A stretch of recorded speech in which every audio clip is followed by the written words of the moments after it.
مفتی صاحب اگر مرد اور عورت پر غسل فرض ہو تو کتنی دیر میں غسل کر سکتے ہیں؟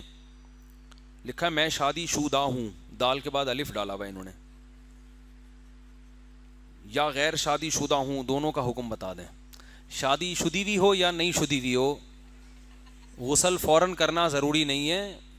غسل نماز کے لیے، فجر کی نماز قضا نہ ہو، اگر کوئی غسل جنابت کی حالت میں ہو، رات کو سو بھی جاتا ہے تو بھی کوئی گناہ نہیں ہے، فوراً غسل کرنا لازم نہیں ہے، فجر سے پہلے اٹھ کے غسل کر لیں، اور اگر فوراً کر لیں تو اور اچھا ہے، وہ بھی ٹھیک ہے، طہارت کی حالت میں سو جائے انسان تو اچھی بات ہے۔